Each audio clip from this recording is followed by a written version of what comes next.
Let's see. Captains. We have reworked. We have worked on changes. Our goals are to reduce spotting capabilities of planes and dispose of unintentional spotting. Make AA defense more impactful at the time of its use. Make AA defense more impactful at the time of its use. What does that... That is a very interesting qualifier at the end, okay? I don't know if I've looked at this yet. While we're satisfied with the overall results and remain committed to the concept, we've decided it needs further polishing, which will take extra time. Okay. So, we're satisfied... We're satisfied with... We love everything we've tested, but we need to make more okay.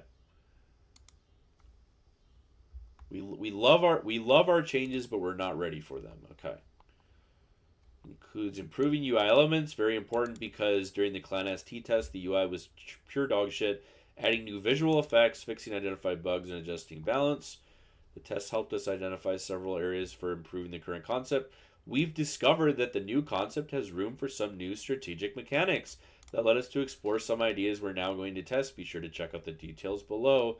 Anytime Wargaming puts an exclamation point after a sentence, I get a little nervous. We're never getting CV changes. I mean, at this rate, I wouldn't be surprised if it was several years. Yeah. Minimum of an extra year. I don't know. To provide you more control over your defenses, we are replacing automatic AA with a new manually controlled tool. Okay, well, automatic AA was dog shit. The way it worked, it literally was not in your control at all.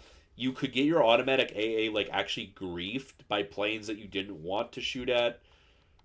To ensure that the changes are polished, we've decided to postpone its release till 2026. There it is.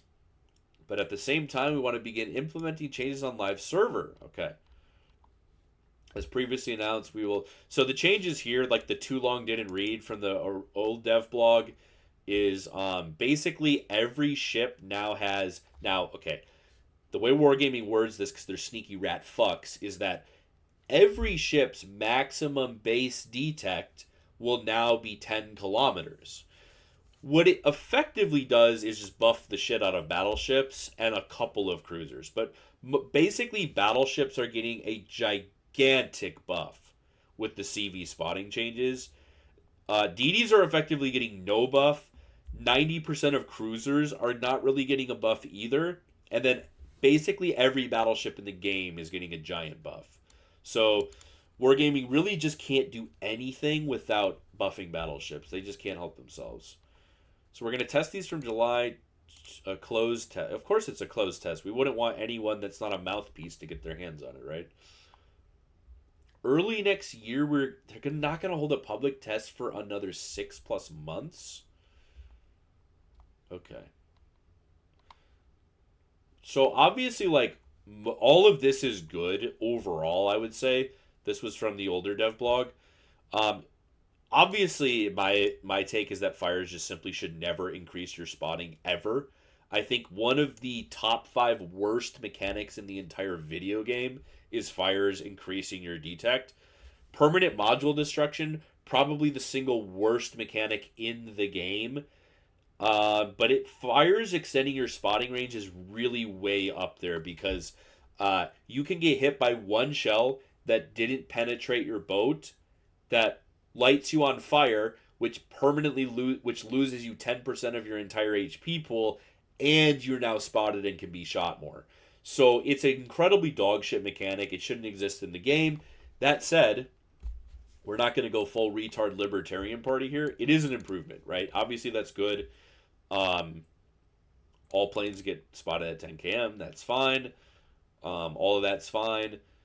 This is really, really, really, really good. But it must be said, it's another giant battleship buff, mostly.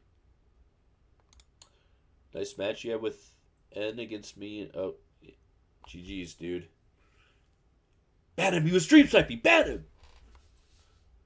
Why would you come in my chat and tell me you were in my game? Ah! um, where were we?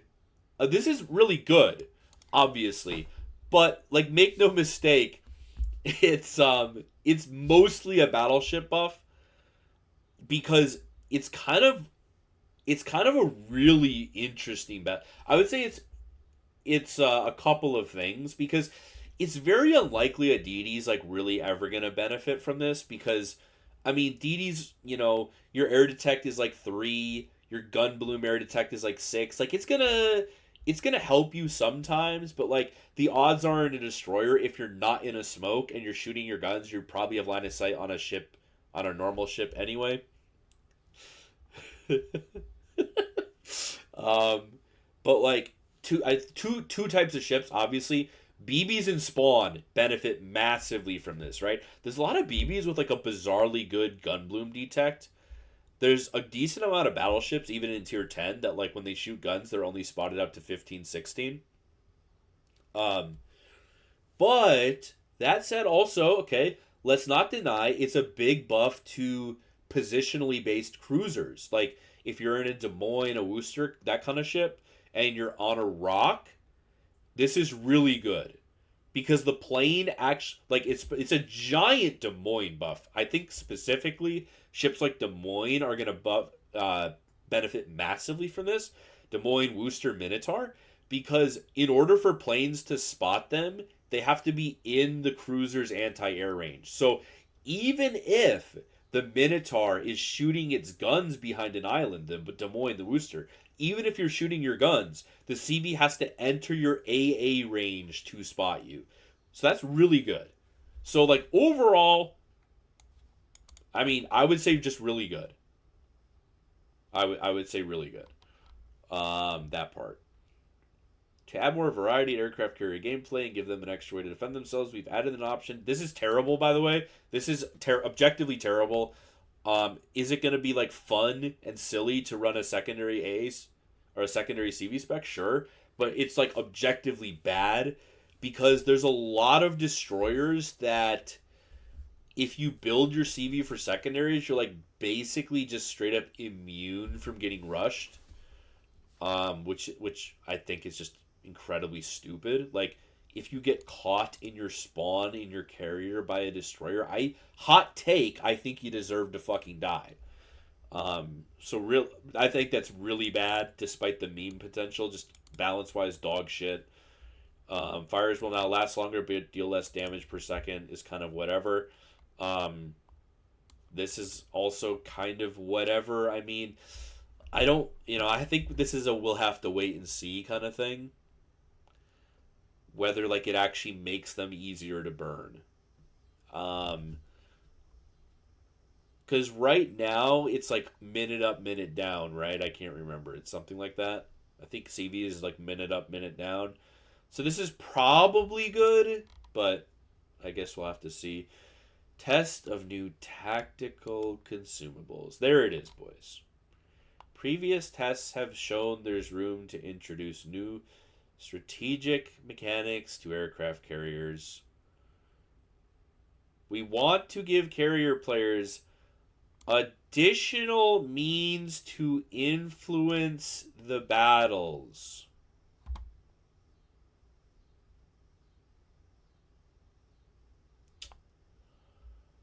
We want to give carrier players additional means to influence the battles, as opposed to spotting the whole map for free and setting up cross drops for free. This is why we are going to start testing tactical consumables. Oh no. If you were around for the pinata hunt, you may. Oh no! Oh, I was thinking. I haven't read this yet. Oh no. I was thinking this was like the Essex smoke. Top 5 dog shit mechanics in the game, tax squadrons? Yeah, for sure. I mean, like, Top 5 dog shit mechanics in the game. Permanent module destruction. Plane spotting. Period. Plane spotting. Fires extending your detection range. Subs. Subs, period, and tac squads. There we go. Oh no. So this isn't. You don't have to physically drop these. If these are like Clan Battle Season 25, you just like mark the map.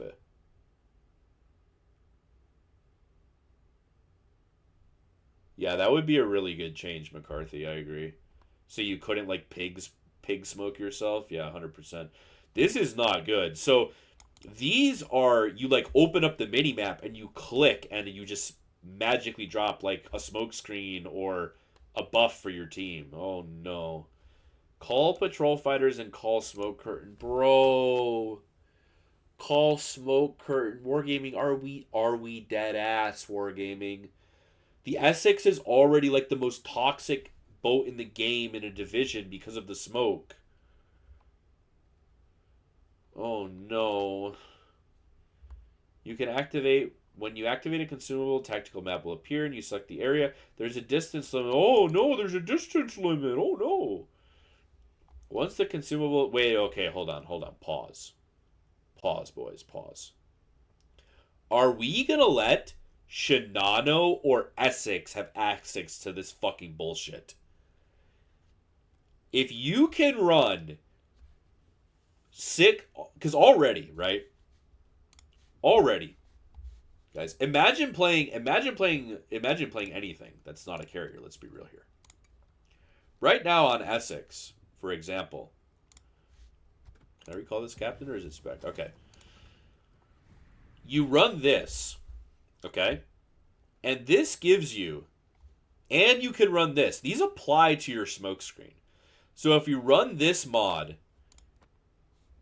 and you run this mod, you get 13 seconds of smoke time. Going 100 like 200 knots in your planes. And you get 6 motherfucking smoke screens, okay? You get 3 smokes for the rockets and you get 3 smokes for the HE bombers. You lay the smoke for 13 seconds and it takes a minute to dissipate. With a full build for smoke, which, by the way, the only fucking reason to play Essex is to smoke people, okay? It's the only reason to play this boat, is to smoke your team. Essex has 7 minutes of smoke. I don't know if you guys are aware of this. Essex has 7 minutes of smoke. 7 minutes. That's why it's the most toxic CV in the game, basically. Because Essex, one destroyer of any kind, can permanently smoke someone for like 15 minutes. So if you could get this shit on every carrier, this is literally a disaster class of game design. You shouldn't get it on anything, but like, once the consumable is activated, appears this preparation stage begins when the marker is set, and it would be visible for both teams. Okay.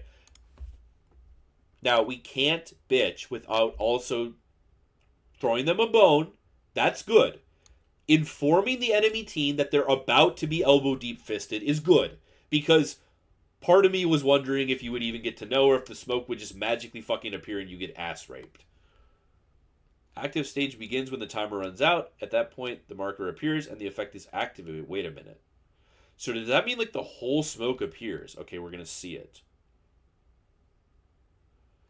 Okay. This isn't really showing me anything. I mean, it's showing what the marker looks like. But, like, it's not, like, really showing any... Okay. That's basically useless information. What's the drop time, okay? When I click on the map, how long till the smoke would start? That's my question. If it's 2 minutes... Listen, guys, okay? We're going to give Wargaming the benefit of the doubt, which they don't deserve. If it's like 2 minutes of preparation time, it won't be the most it won't be the worst thing in the world. Although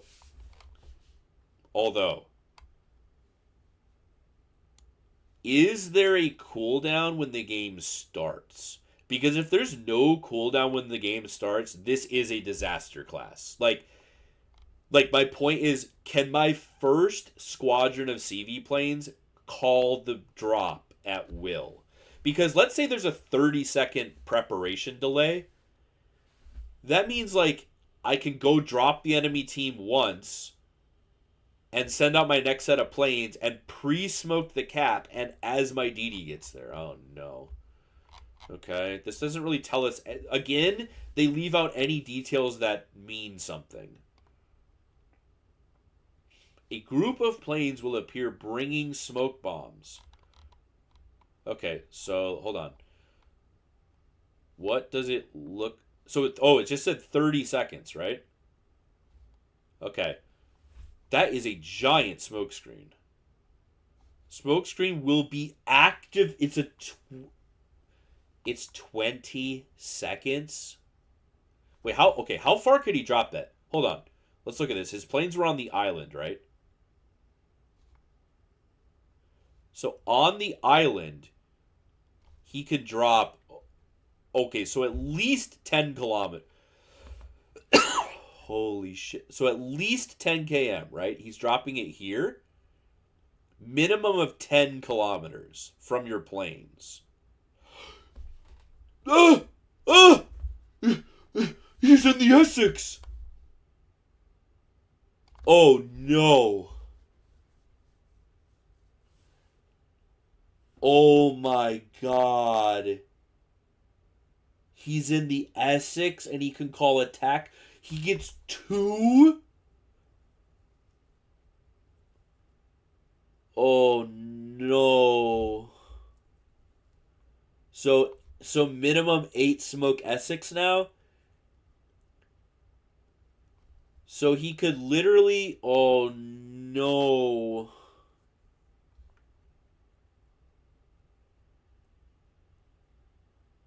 No, but this is a totally different mechanic, Florian. Like, it doesn't work remotely the same way as the smokes that the planes drop.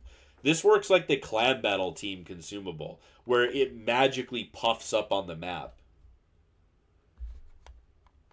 Oh, bro. I mean, if we're gonna give this to ships like Essex, then we, like, have to take the regular smokes away. Bro, this thing would have 10 minutes of smoke. If it keeps its access to the tac squad smokes, it'll have 10 minutes of smoke now. Oh no. I have no problem with the fighters. Okay, I want to be clear. I want to actually make this pretty clear. I actually like this. Because we're getting rid of fighters being able to spot, remember. Fighters are allegedly going to lose the ability to spot. So this is like, listen, anything that promotes the carrier on your team from actually helping you in your surface ship from playing the game is good. Like, if this just fucks other carrier, like this, I'm fine with that. I'm fine with the fighters. I don't care. Like, if you want to like randomly spawn fighters on top of your Shima to help him survive, that's fucking great. Especially pause. The big question that I would have is, do the fighters you can spawn keep the attributes of your normal CV fighters? So, like, can I drop interceptors? Big if true. Okay. We are going to test a new AA tool, Aimed Fire, which replaces the previously tested automatic AA. Aim Fire is designed to discourage enemy aircraft from repeatedly striking the same ship. Okay, so number one, automatic AA just didn't do that. So I want that to be clear. Automatic AA just didn't actually do that. It depended. Did your boat have god tier short range DPS? Then automatic AA was worth a fuck. Did your boat not have god tier short range DPS? It did nothing, right? Aimfire will have special progress bar that fills under 2 conditions: when there is an enemy aircraft in the fire range of your AA. When you're why are we listening to? Okay. So like that's okay. That's, at first I thought that was kind of a dumb wording, but that's actually kind of interesting. So if you're in like the Holland, you could build up your manual A. What are they calling this? Aimed fire. You could build up your aimed fire progress bar without using the AA. So this really only matters for destroyers, but that's very interesting though. That is interesting. Cause then in destroyers you could stay dark but gain better AA. I mean it still likely won't matter, right? On a Shima, does like 50% AA buff from 0 mean anything? Not really, right? 50% of 0 is still fucking 0. Once the progress bar is filled, you can activate it by pressing V to gain a temporary bonus. Okay, it's met. If you control it, but it's not aimed. So why are we calling it aimed fire? I mean, there's nothing aimed. Bro, just let me aim. Wargaming. Just let me aim. We could increase the complexity and depth of the game and let me shoot planes down at the same time. Just let me load the fucking flak into my Des Moines turrets. Like, let me load the airburst shells. And then I have a choice. Like, maybe my secondary guns provide AA, but, like, seriously, give me a third ammo type in my AA cruisers and let me shred the planes.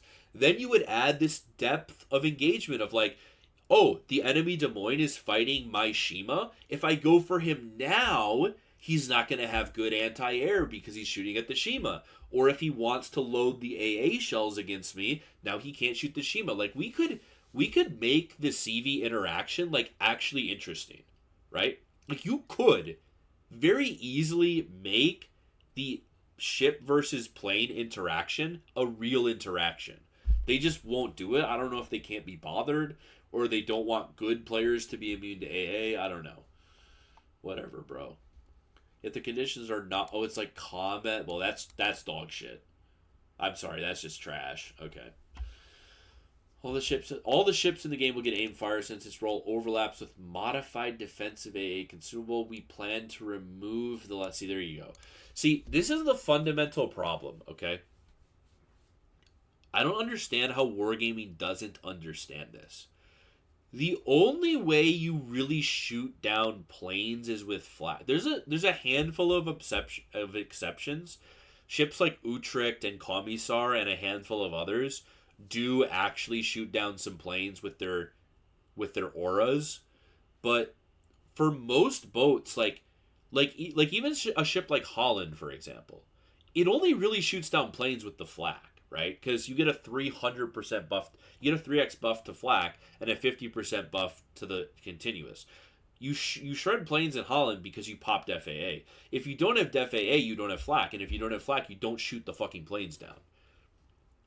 And the big problem with this is that certain types of planes really only are countered by, like, FDR, right?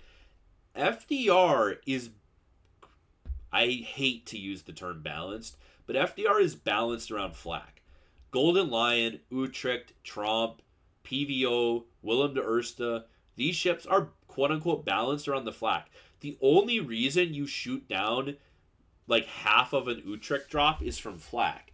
So if you remove the flak, all of these airstrike Dutch boats will get way more bombs off every drop because they don't lose planes to non-flak.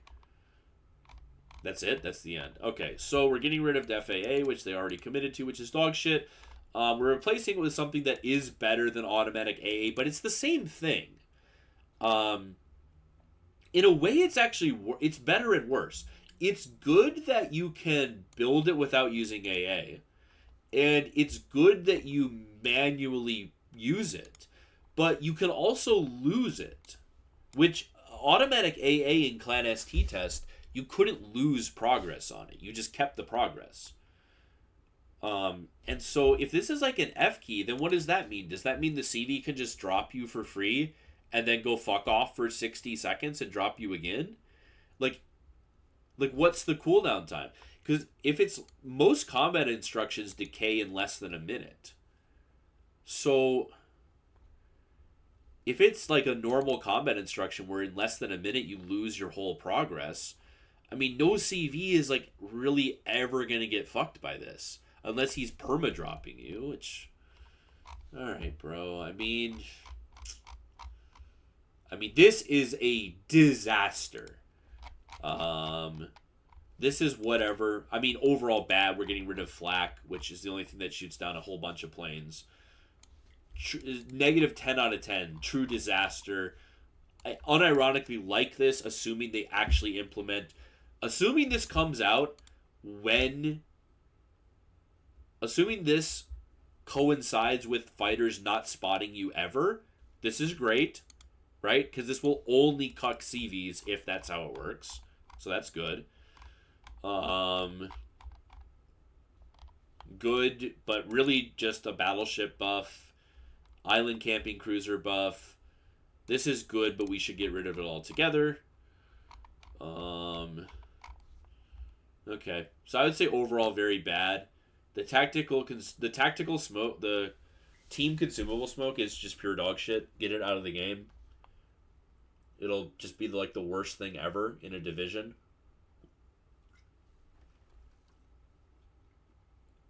I mean, like, at least, yeah, I mean, just truly disastrous, honestly. Disastrous. Okay. And then we have changes to test ships number 2. I don't know if did I see this? I don't think I did. I saw that. That was the one that I saw. Okay. But yeah, we're buffing this again. This boat is either going to be the worst ship in the game or overpowered as fuck. Because this is now like, what, the 6th time they've massively buffed Royal Sovereign? I mean, like, we're buffing the large caliber secondaries by a shitload of buff terrain. Like, this is the 5th or 6th time they've buffed it. This is a buff. We go from 5-8 to 6 detect, but we get 2 extra disengage charges. So, I mean, that's definitely a buff. We're buffing Laffy. There it is. We're buffing Sabir. I'm telling you guys, by the time this comes out, this will just be a better Kremlin. I'm just going to call it right now. I was maybe not arguing, because the guy was very, respectful on Reddit, but I want you guys to consider something, okay? And I think this is something that no one's considering with Sabir. Sabir currently is the only ship in the game that is designed and balanced to not have to sacrifice survivability for secondary gunpowder. It is the only battleship in the game that doesn't make a trade-off survivability versus secondaries. What is this train for? Probably my Lenin. Let's put it on Lenin, maybe. Let's put it on Lenin so we can look at the captain, okay? Normally on a battleship, well, I need to look at a secondary boat. I don't really know what the fuck I'm doing, dude. Maybe my Pommern is still trained. What am I doing? I'm brain farting super hard.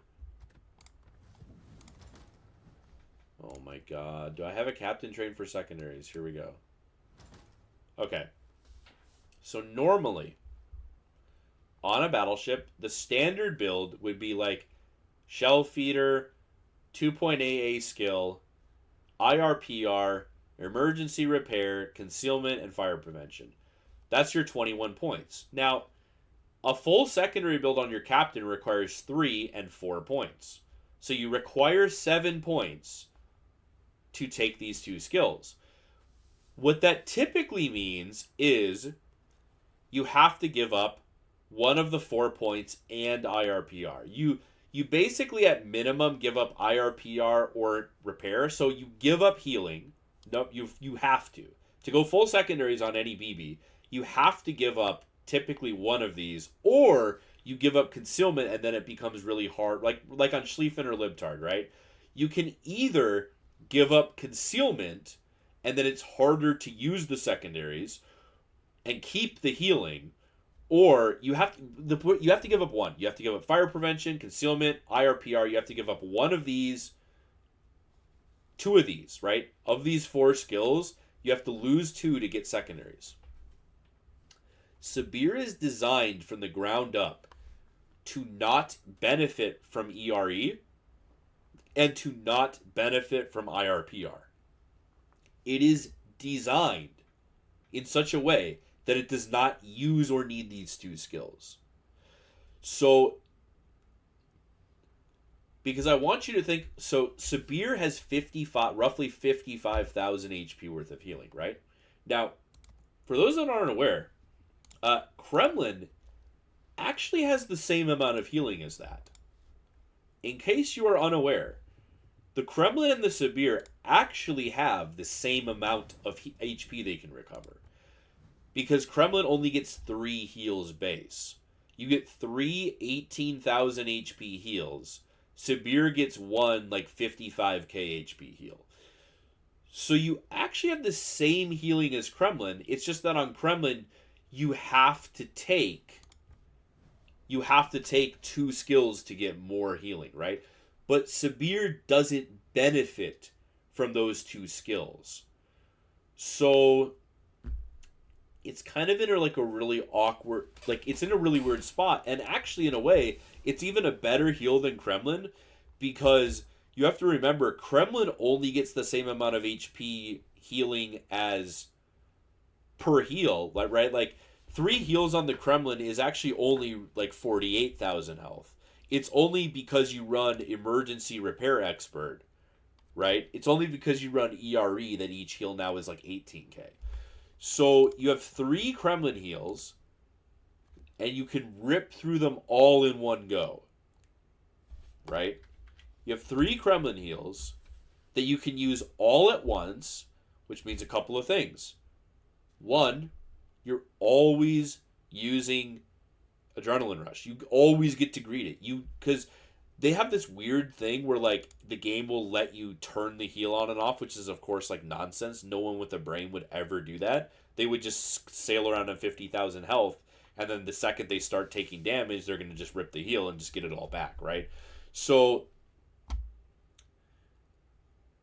in any game where you don't use a 4th heal in Kremlin, the ship will just be a better... And the problem now, the reason why I'm saying this is they're buffing the deck armor, right? When this thing was made out of 32, it made a lot of sense because it was like a monkey heal Kremlin, but it would eat shit from every boat in the game. Now, it's not eating shit from a lot of boats anymore. And I have a really bad feeling that this ship is going to just get buffed to the point where it's you just wouldn't play Kremlin. Also remember, Sabir gets a better F key than Ushakov. The F key on Sabir is actually better than the Ushakov F key. That's something worth keeping in mind. So, the more I see buffs to this boat, the more concerned I get. Kushiro, this is the Mogami with fuel smoke. They reduce the healing a lot. Why? They reduce the survivability. So now it has a normal heal cooldown, normal heal amount. That was the one of the 2 selling points. There were 2 selling points of Kushiro. One was the fuel smoke, 2 was the heal. So they've completely removed one of the reasons to play it. Huh. So we've completely removed one of 2 reasons Kushiro looked interesting. And then we're making Sabir more and more like Kremlin with every buff. Overall a buff to Laffy. This has been buffed 5 or 6 times. This boat is either so bad... One of 2 things is going to happen with Royal Sovereign. It's either so dog shit that they can throw buff after buff at it and it won't matter. Or it is going to be insanely broken. I feel like there's no in between. Is that it, or is there... Balance changes. Every time I see balance changes, I just look for my Rigolo and my Alvaro. I'm like, come on, baby, let's buff them one more time. We're buffing Agano with a, 10% DPM buff, and a 5% concealment buff. Wait, just a gun? Huh? But just Agano. Isn't that just the tier 5 in the Zhao line?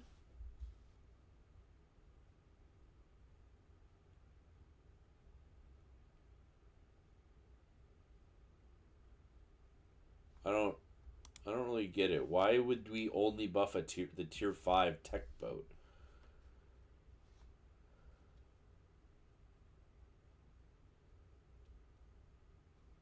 Yoda, it's the Yoda line? I think the stream might have just dropped for a moment. Apologies if that happened. Tier 5 in Yoda line, but why would we buff just the tier 5? Okay. What the I just got fucking flashbanged. We're giving I-56 9 km hydrophone every 30 seconds? That's what?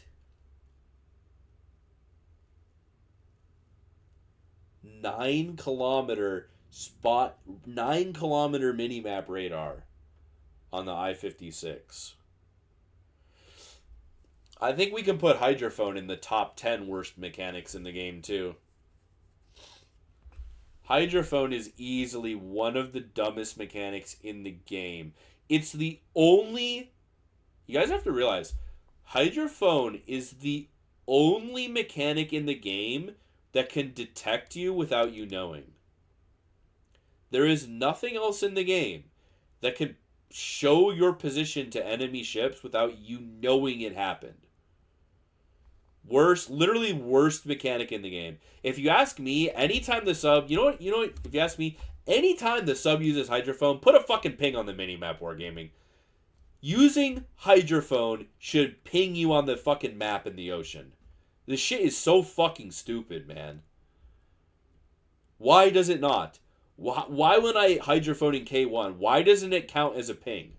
So people know I'm there. It's so fucking AIDS. You get hydrophoned at 7 kilometers by most subs. They spam torps at your position, intuiting what you'll do.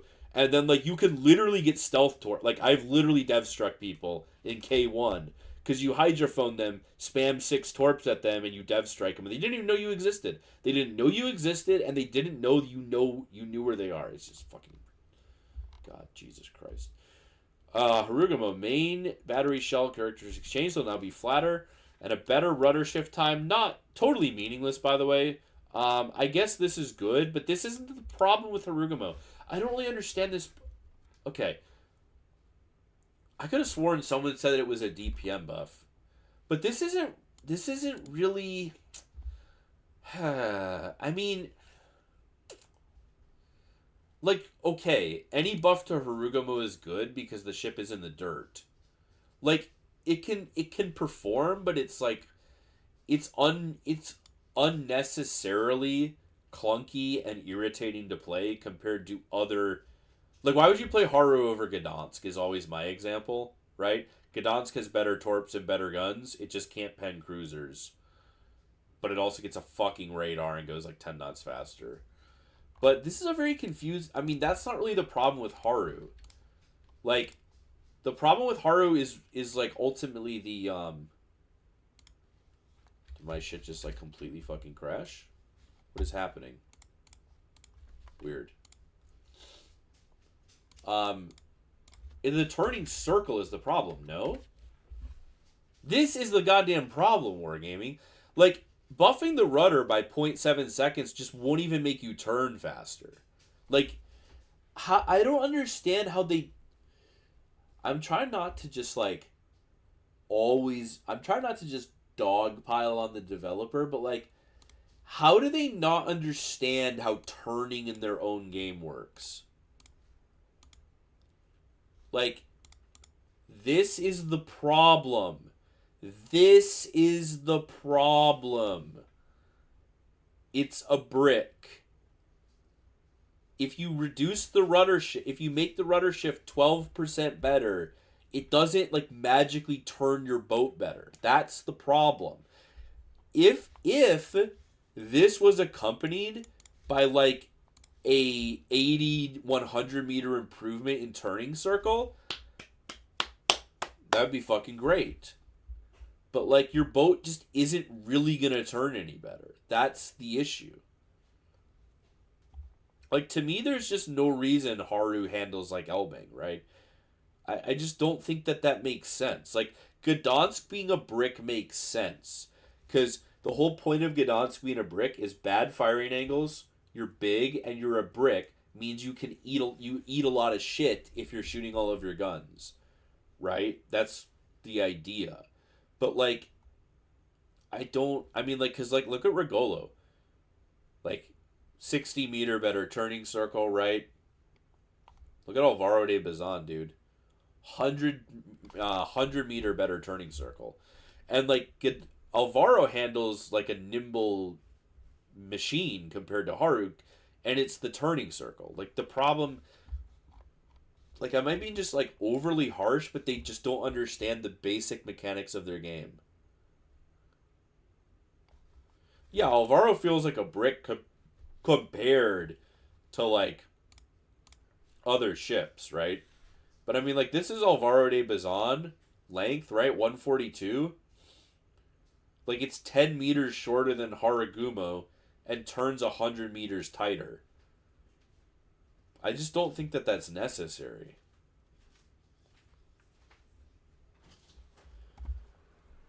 I feel like Haru could easily handle like I don't know.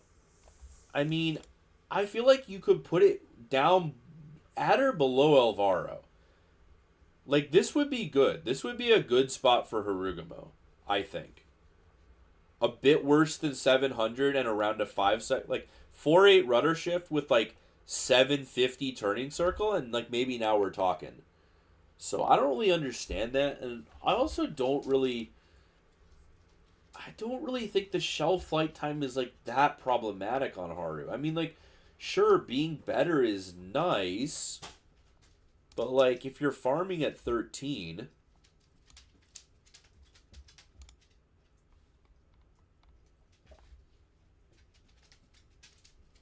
it's not that bad.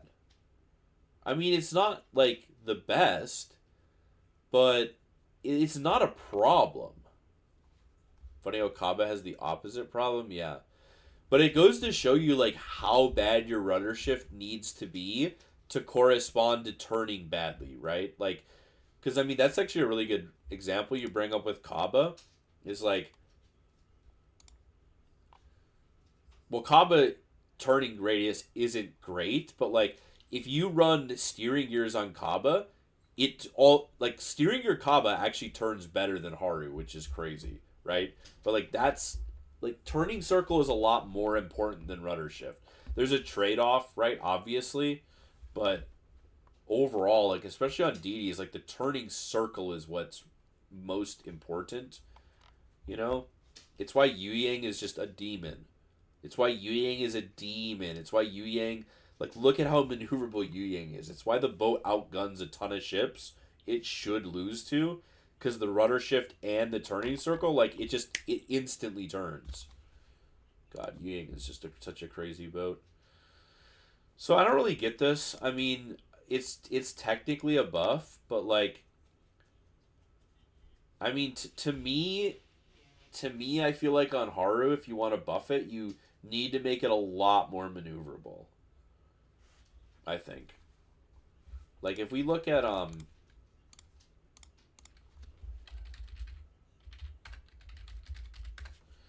we look at these two, right? Like look at like you go from playing Kitakaze with 100 meter better turning circle and 1 second better rudder shift and 0.1 better surface detect to 100 meter worse turning circle, 1 second worse rudder shift, 0.1 worse detect, and the only thing you get is 20% DPM. Like that is crazy. And like look at it, you're like 20 meters shorter, You're a meter and a half thinner. All you get on Haru is 5k HP and 20% DPM.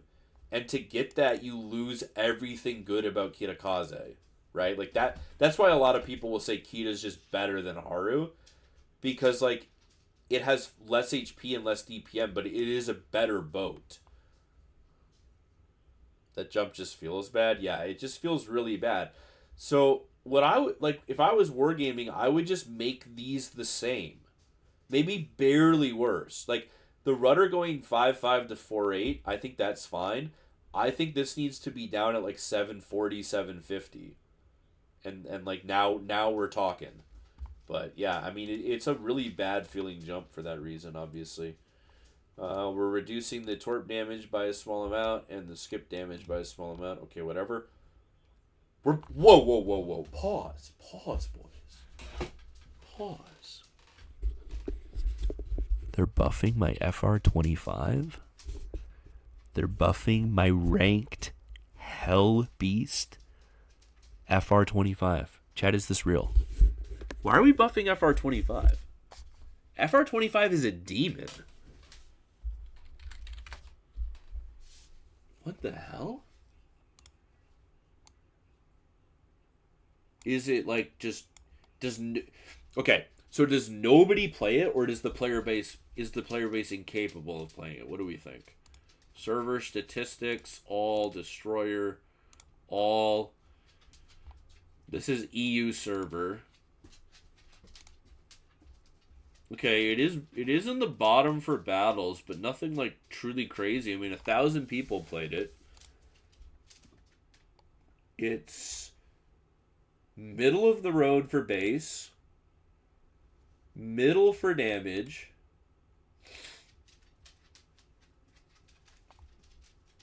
above average for frags, above average, good win rate.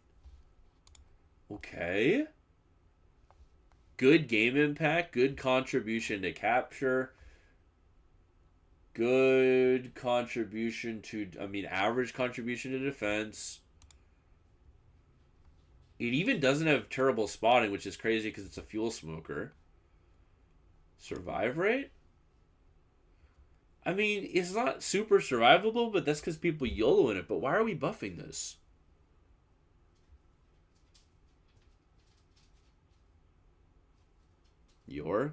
It's like the only DD I play in Tier 7 ranked. If I play a battleship, it's Collingwood. If I play a destroyer, it's FR25. The boat just absolutely fucks in ranked. It's just a demon, dude. The boat is it's so good. Why are we buffing FR25?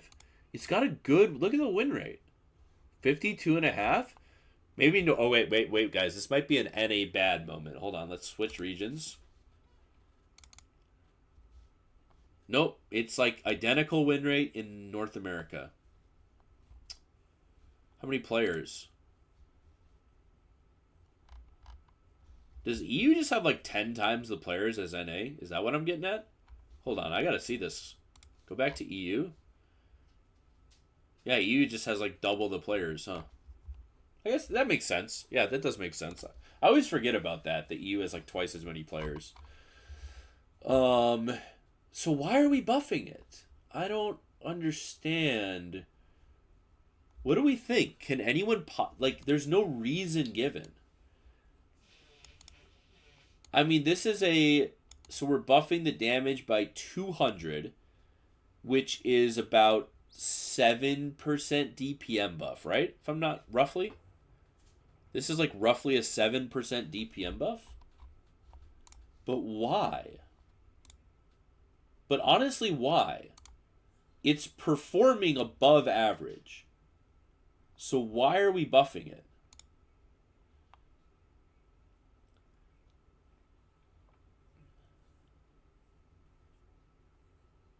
So the SAP DPM is going to go up by about 10k. So you're going to be at like 150 SAP DPM.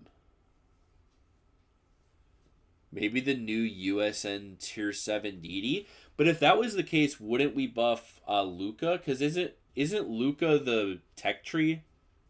Right? Do I have that right? Luca's the Tech Tree Italian tier 7 destroyer?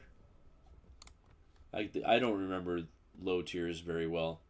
No, Tarigo. Tarigo. Yo, Luca Tarigo. Yeah, I'm fucking stupid. Okay. I mean, yes.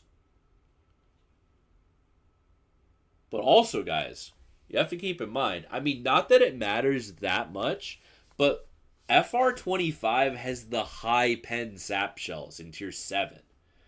It's not always like that important, but it is like worth noticing. It is worth noting. It does get the 38 mil pen sap shells. Which, I mean, yeah, that doesn't like really matter. But the thing is also, you have to remember, this thing has like a mega fuel smoke and mega torps. Like if we look at the torps, they hit like a fucking truck for tier 7, right? They're only 7 km range, but for tier 7 on a gunboat, they hit like a fucking truck. And you have like I think it's an improved, it's like a good engine boost too, right? It's like a French engine boost. See, look, you get an extra fuel smoke that lasts for 5 seconds longer. And yeah, you get the 2 minutes up, 2 minutes down tier 7 French speed boost. So you get a wicked speed boost. You get a better fuel smoke with an extra charge. You get like these, you get 6 of these torps. These torps dev strike like everything in tier 7 if you hit them, right? So like FR25 is wicked because you are a tier 7 Paolo Emilio as a fuel smoke YOLO rusher, and you're like a French gunboat. Like the ship is fucking wicked, man. So why are we buffing this wicked boat? What is the reasoning for this? There's no reasoning given. I can't figure it out. Conclusion, why the fuck are they buffing this? I honestly don't know. I mean, like your C's Nuts theory was good. Like in theory, his theory is good. They're buffing it because the new tier 7 USDD, but like I don't think that makes any sense really, because if that was the case, they should buff the Tarigo, and the FR25 is still like way better than Hughes. I mean, if we're like not coping, it is a way better boat than Hughes. Also look at the HP you get in tier 7. I totally forgot that part. Like look at how much health you get. You're nearly best in class for health, right? Nearly best in class for health. You are on par with the French DD for speed because you get the same speed with the same speed boost. You have pretty decent turning radius, pretty decent rudder shift. Like the boat is not clumsy. It's fast. It has good DPM. It has nutty torps. It has a god tier fuel smoke. Yeah, it's like it is a carry boat in tier 7. Tier 7 ranked. It's one of the best DDs in the game. One of the best DDs in tier 7 ranked, because any BB without hydro, you literally just you kill them for like Scharnhorst 43s abound in tier 7 ranked. They're dead for free. They're dead for free to this thing. And you have a shit ton of HP. Because keep in mind, this isn't counting in the captain skill or the flag, right? If you run the captain skill, you get an extra 3,000 health. The flag gives you another 1,000. So you get like 23,000 health with torps that dev strike every BB in tier 7 and good DPM and you're fast. Boat is nuts. I don't know why we're buffing it, and it's performing, right? Because I say like the boat is nuts and then it doesn't perform. So at least like come on, Alvaro my beloved. Are we dogs in Alvaro still? Fuck. Oh, what if I go to all time though?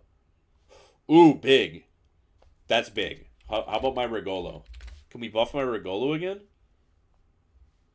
Damn it. Okay, so people are actually playing in Regolo. Ooh, but they're not... How about last 3 updates? Okay. See, that's really interesting. Why are people playing so much better in Alvaro recently? About last year? So what you're saying is it's really only the people that played Alvaro on launch that were dogs. That's very interesting.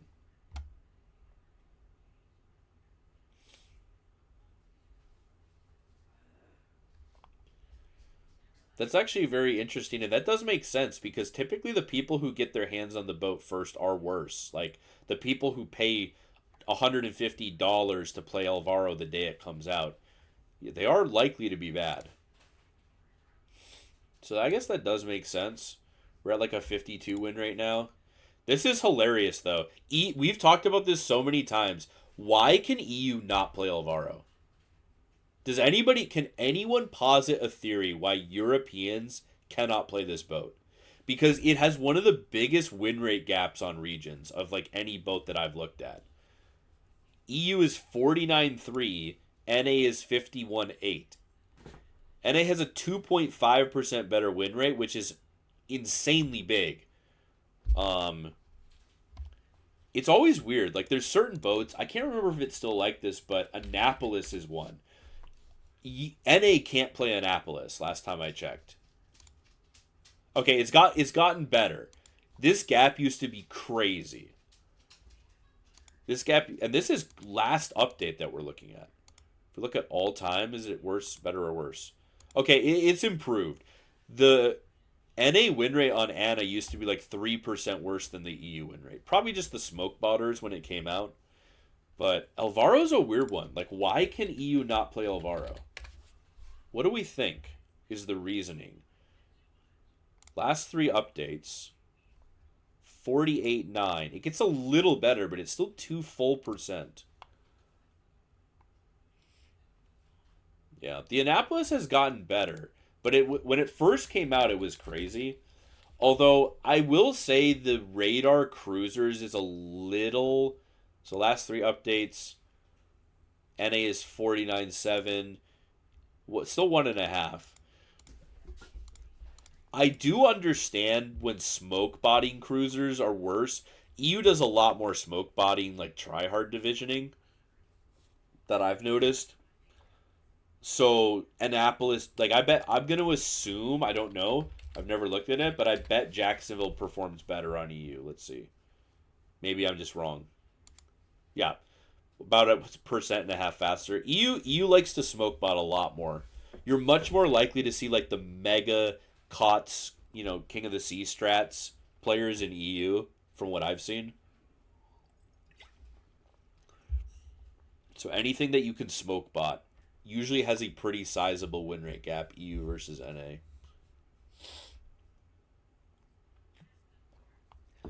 Like I would wager Essex is probably a better win rate on EU too. Maybe not. Interesting. NA is actually Wait, no. Yeah, NA is barely better. Not really enough to mean much, but interesting. Okay, that's just really weird. I don't know. I don't get it. There's no rationale given. The boat already has great DPM. It's one of the best Tier 7 DDs in all of Ranked you can play. Jacksonville winner is... Yeah, that's my point, Kenshin. Is EU just smoke bots more than NA. Like, when a ship first comes out, you'll see it smoke botted. Like, when Jacksonville first came out, everyone on every server smoke botted it nonstop. But, like, that's kind of already disappeared. Like for example, today we played, 20 games? 0 smoke bots ever, right? Yesterday I played, 20 games. Never saw it. Like, NA just doesn't smoke bot unless people are trying to cringe the leaderboard. But other than that, nobody in NA really plays, sweaty strats and randoms. It's very, very... very, very rare. Okay, we're buffing Piemonte, I presume. Range increase, which makes sense because you have no spotter plane. What is this? Another a 7% buff to DPM. 10% buff to AP DPM. Ooh. Interesting. That's interesting. I mean, on the one hand, fuck super ships, but Piemonte is in a weird spot because it's just worse than Ven. So the question is, will this make it better than Ven? That is the question. Because Piemonte is in a weird position because Ven actually just pumps out more raw damage, and Ledgemod Ven is just like a way better DPM. Piemonte has like some weird situations where it's better. Like Piemonte is a very hard counter specifically to Napoli because Piemonte pens 60 and Ven pens like what 51. Um, so Piemonte is like a weirdly hard counter to Napo, and then Piemonte is a weirdly hard counter to what is it, Kitakami, because Kitakami's Citadel is 60. So Piemonte dev strikes Kitakami for free, and Piemonte like 20k chunks Napo for free, and those ships the Ven doesn't do that much to. But aside from the, and it's got better armor, right? Um, it does have like substantially better armor. That's undeniable. But when it comes to like the damage dealing role of this type of cruiser, like Piemonte is basically just worse. So this will probably make it maybe, and it doesn't get the spotter plane, so it can't cheese eye in the sky for better dispersion and shit like that, right? So this is very interesting, though. Very, very interesting.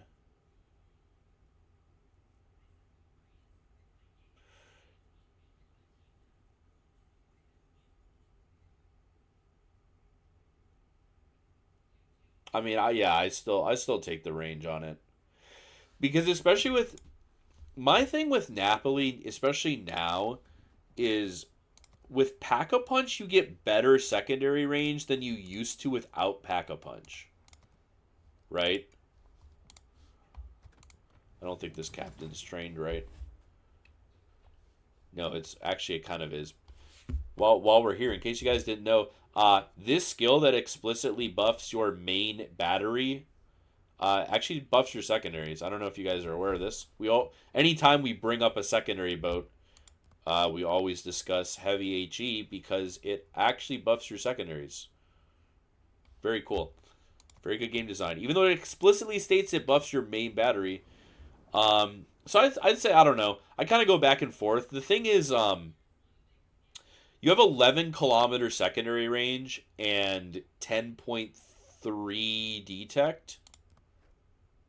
Well, 11.9. So what I do on Napoli is I either run it like this with the heavy HE, because this is just 10% better secondary DPM. So I either run this and this, or I take range mod. I do one of the two. So I would say if you want. Now, this is obviously going to hurt your survivability, right? Because basically you're giving up either concealment or you're either giving up survivability expert. But realistically, in Napoli, what you're actually giving up is a heal and a smoke to get 10% more secondary. This is just like a greedy cringe build. But I would say overall, you're better off with this build and then superintendent and then range mod, because this build gives you 11 km secondaries on 11.9 detect. If you run concealment and range mod, you get like 9.7 secondaries on 10.3 detect, which, like, if you can't make that work in Napoli, I just don't even know what the fuck to say to you. But yeah, running range mod on Napoli though, um, basically totally counteracts losing aiming mod.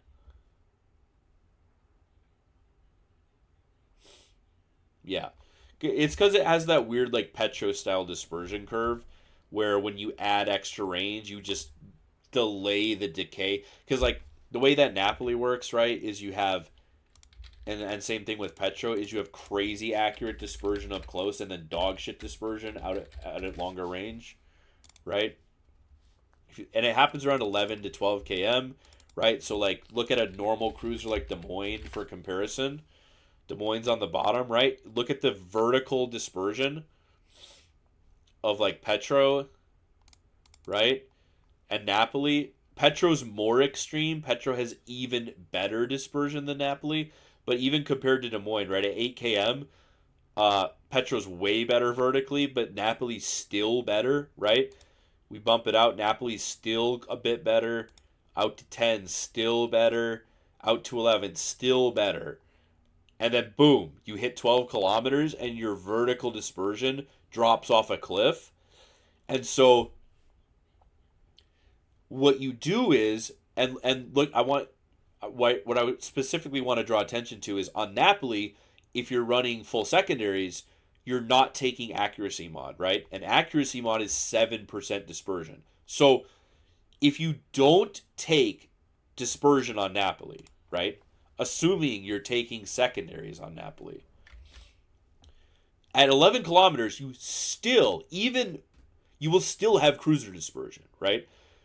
You will at 11 kilometers, Napoli with secondary mod will have the same or slightly better vertical dispersion as Des Moines, a normal cruiser with aiming systems mod. But the second you hit 12 kilometers, it rapidly look at how badly it decays, right? Look at how terrible the decay is. So what you do when you take range mod, which on Napoli is like 3 kilometers of gun range.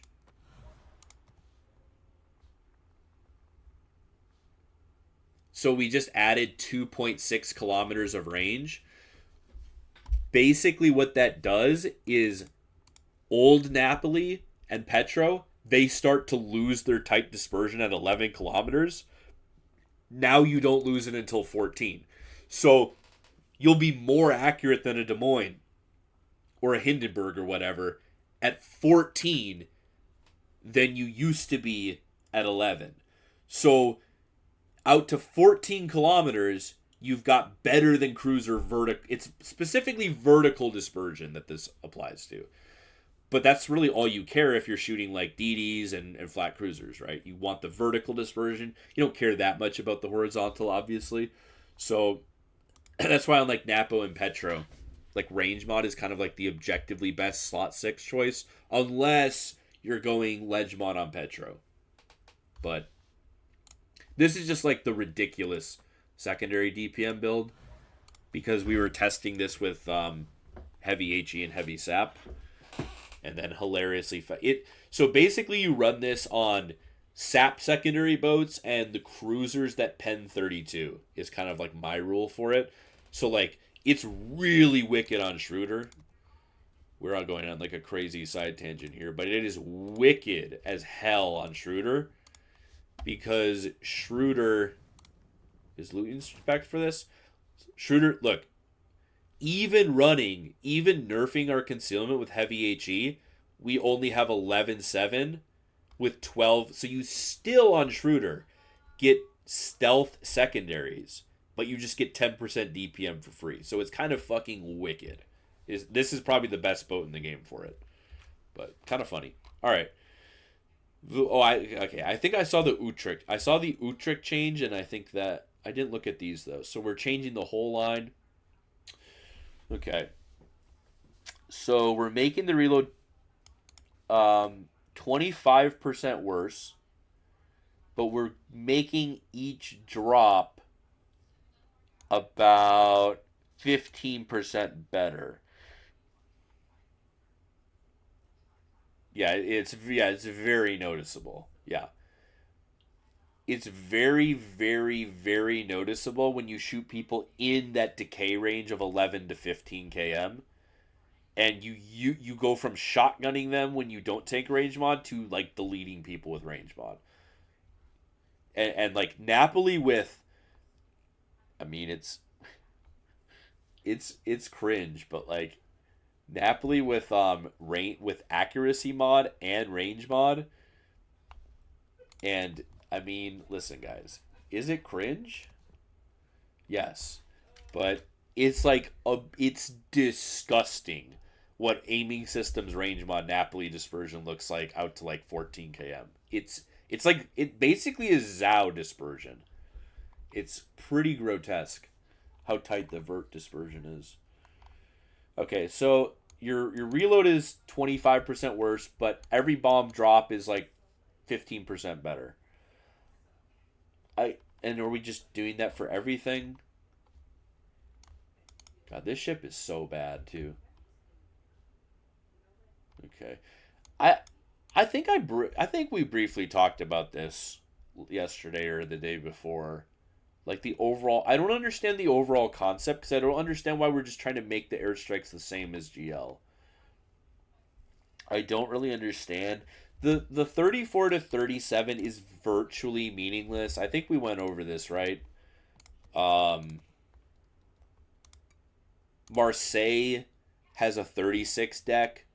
So if you're able to airdrop a Marseille, you go from doing no damage to nuking him with this change.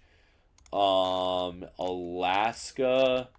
right? I think we briefly touched on this. That Alaska is another one.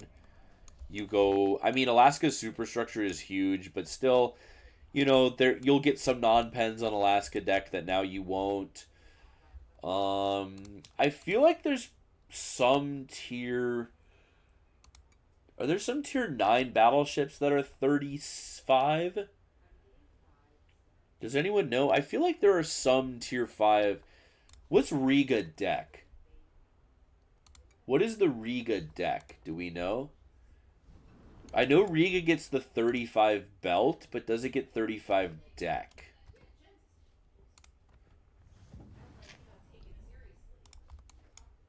Yep, so Riga, that'll help you nuke Riga more. There's a handful of boats where there's a handful of niche boats where it will, and like Tianjin, right, shares Riga deck. Oh, wait, they gave my I don't think I even realized that they up armored this deck over Riga. That's super fucked. That's super fucked. That's why I was thinking. That's why I thought Riga deck was 40. Or did I just literally misread when I clicked on Riga? Am I stupid? I might be stupid. It's been known to happen. Dude, that's so fucked. Well, okay, that's crazy. All right, Tianjin on top, dude. Best tier 9 cruiser still confirmed. Confirmed. Best tier 9 cruiser. I feel like there's probably a handful of other ones. I think Kron doesn't have good deck armor, right? 27? I don't know if I knew that. I'll be honest, I don't know if I remembered Kron having no armor. Okay. But I mean, I'm sure there's other ones that someone can find. Oh, there you go, Carnot. I think it's a commonality of the higher tier French super heavy cruisers. Carnot is 36 deck. But I don't think that Brest does. Does Brest have 36 deck? I didn't think that it did. It does not.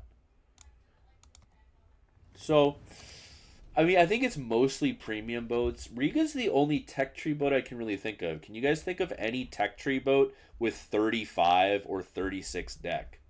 That's not Riga. Because I'll be honest, I think it's escaping me. I think this is 40, right? Yeah. I'm trying to think what else. What is there that has 35 or 6 deck? I think these have like 45, right? Yeah, 45. We already talked about we already listed Marseille. Marseille and Carnot have 36 deck. Alaska has 36 deck. Riga has 35 deck. I can't think of another one where that bomb pen would matter. There's gotta be more though. I mean, there's so many tier 9 premiums in the game. I'm sure there's other ones that I just can't think of. Well, the point being, it's like basically meaningless because, as someone pointed out the other day, like, in what situation are you dropping Utrecht bomb, like stacking Utrecht bombs on a Marseille? Like, okay, I mean, if a Riga's in your lobby, he will suffer a lot harder than he currently does.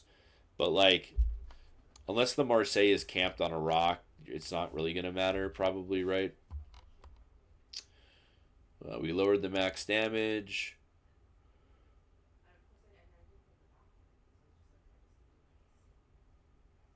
And wait. Is this saying the torpedo damage at their maximum range?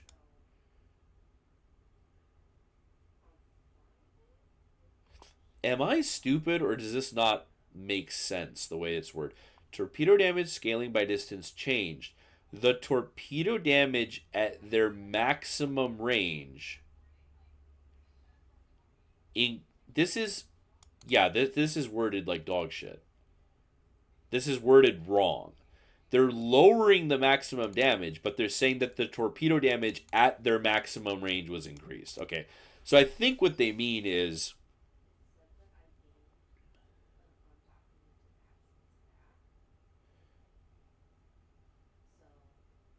I actually don't know what they mean.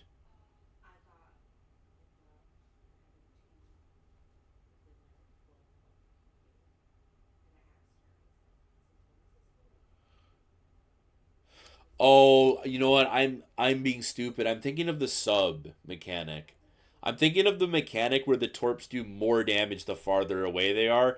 I forgot that these do less damage. Okay, it makes perfect sense then. So at max range, they do 55% of this. Okay. I was thinking of the subs that they just added where you only do the max at the max range. So I'm just being stupid. Okay. So is it a buff? Not really, right? I mean,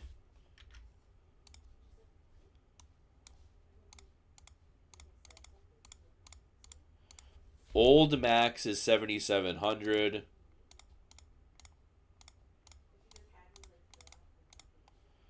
I mean, that's an extra 2,000. That's probably on average like an extra 1,000 a hit at max range. I mean, okay. I mean, the way it scales though, will it really make any like actual difference?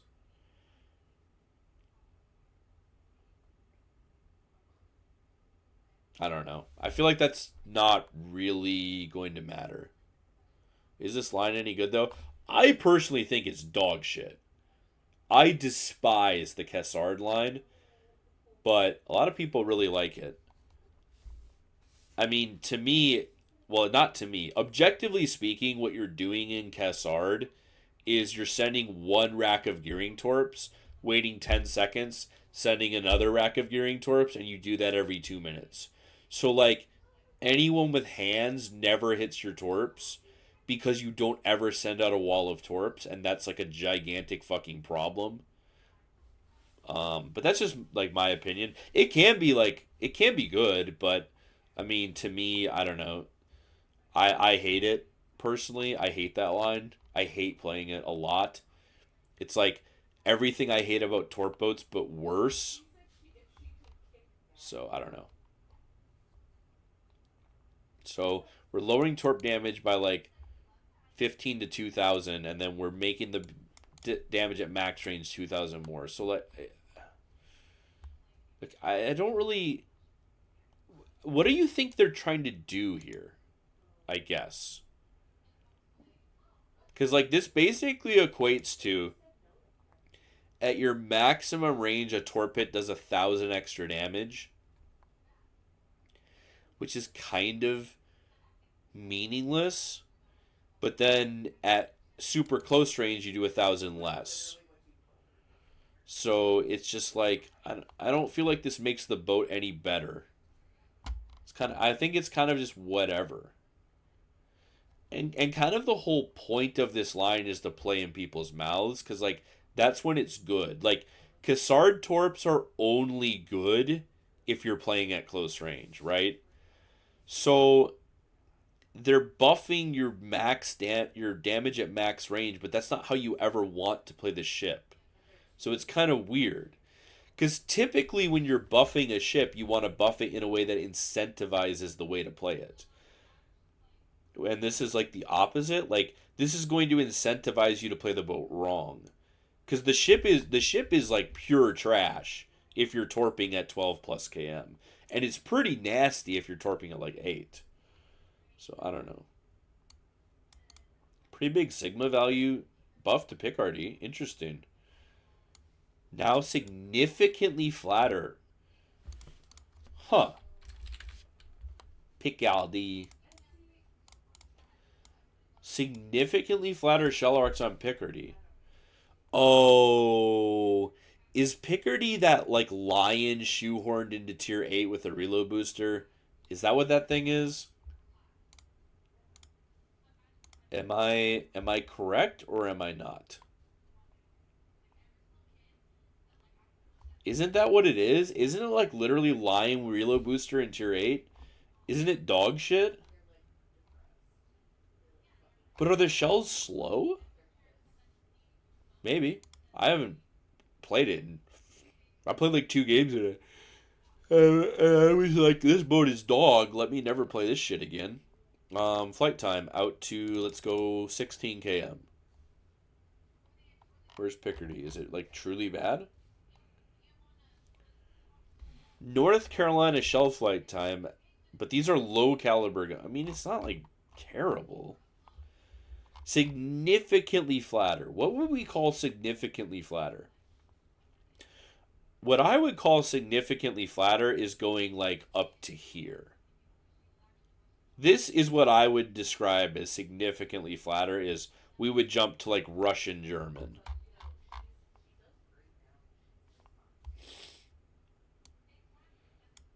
But is this why I mean the sigma value is good. That's a big increase. And I also feel like the sigma increases are a lot more noticeable in the lower ranges. Maybe that's just cope. But this boat is like horrendously dog, if I remember. I played like 2 games in it. And I was like, why am I in a Leon in tier 8? Like, what the fuck? 2-second buff to Alsace reload, that's fine. So, I wonder if they're going to remember to buff Wujing, though. Because Wujing is an Alsace clone. Hawkins, slight DPM buff.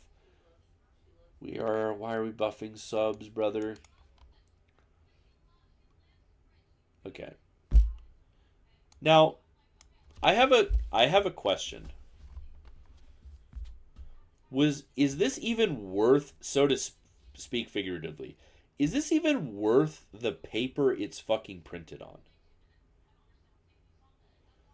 What possible point is there to buffing the stock torpedo max damage by 133?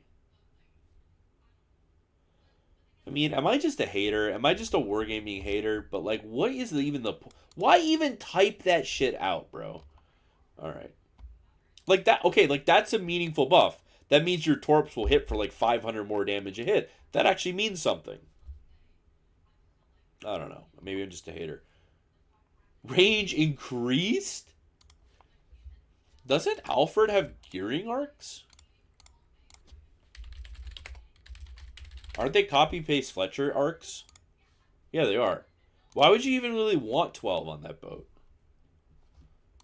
Okay.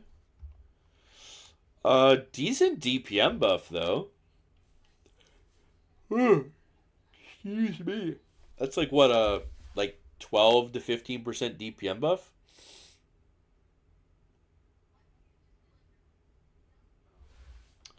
Ooh, oh, I didn't read this. Okay. It's all becoming clear. Will now be flatter, but not significantly flatter. With Picardy, we're significantly flatter. With this, we're just flatter. Okay, so then the gun range makes sense then. So we're buffing the... Ew, that's kind of interesting, isn't it? Are we making Halford a gunboat? What do we think, guys? Are we... Cringe or cope? What do we think? Cringe or cope? Have we made the boat cringe DPM or are we coping? HE DPM. Where is Halford? Halford is down here. We're buffing the DPM by about 15%. So we're going to gain roughly 20k HE DPM. So we're going to go up to about 150, which is right around here. So we're going to be competitive with Chung Mu in DPM, but we're going to have better shell arcs. Huh. It's moderately interesting. Yeah, I mean, Halford is in a weird spot because it's a spotting gimmick via aircraft on a boat that's a DD. And like a destroyer is the worst type of boat to lose control of, right? Like that's kind of the like I always talk about this when we talk about hybrids. Battleship hybrids are inherently more broken because they're punished the least by losing control of their boat, and they have the least amount of DPM loss when they use planes, right? The better your reload, the more DPM you lose when you use planes. Halford, you cut your DPM by 100%, right? In a lot of BBs, you barely cut it at all. And also, your role is already spotting, so like, why are you using planes to spot if you're already spotting? It's just a weird concept. And then the squadron's a bit better. I mean, I feel like don't do this and make the guns better, maybe, but who knows? Solid DPM, 10% DPM buff to Humphreys though. That's interesting. I don't know why I keep closing ship tool. Kind of stupid of me. That's very interesting though. That makes it pretty good DPM, no?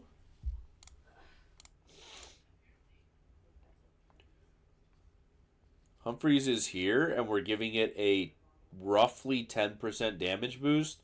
So we're going to get to about 230-ish K, 235. We'll be up here. We'll be up with Haru. Bro, guys, weren't we just talking about why play Haru? We're going to be at Haru DPM and have better shell arcs. And also, you have to keep in mind that Humphreys already has improved shell arcs. Right? Humphreys does not get gearing shell arcs. They're not terrible. See, they're down here. Just worse than Z42. Bit better than Daring. They're actually not bad. So that's interesting. We're looking at like gun spec Humphreys is probably pushing, let's see, with reload mod, add another 30k. Humphreys with gun spec is pushing 300k HE DPM with that buff. That's very interesting. I feel like nobody plays this boat though. I'm gonna bet that's why. Let's see, how many battles? Yeah. What if we look at super ships only? I mean, Yamagiri, bro. Look at that. That's crazy. 48 win rate? Last 3 updates. Really? Why? Why do we think Humphreys isn't... This isn't an EU thing, is it? No, it's both regions. Why do we think Humphreys cannot perform? Okay, what is going on with Zorky? EU has a 55 win rate. North America has a 59 win rate. Is EU the best region confirmed? Why does NA have a 4% higher win rate on Zorky? That is crazy. That is whack, dude. What Humphreys is like really good though. Like the buff from gearing to Humphreys is good, no? It's very good. Because yes, you don't gain DPM, but look at the flight time. Look at the flight time out to 10, right? An entire second better on Humphreys. You have the same torps and the same guns, but way better gun arcs on Humphreys, but you get a burst, guys. Remember, Humphreys gets a motherfucking burst fire. It's wicked. It's absolutely wicked. The burst fire is crazy. Get the same guns with better shell arcs, the same torps. So now we're making the DPM even better. I mean, Humphreys is like not a bad ship. I wonder why. And you get a sizable HP buff. You don't lose detect. You're a little bit faster, right? You're clumsier for sure. But it's not like a bad super ship. I mean, I definitely think Humphreys is better than gearing than Kunming is to YY, but I don't know. Yeah, I think we briefly mentioned this earlier. You're basically getting ledge mod baked in on grows, which I think is interesting. I mean, the ledge mod is bad on grows because you give up the very nice torpedo reload on grows. But let's see, where's Grozavoy?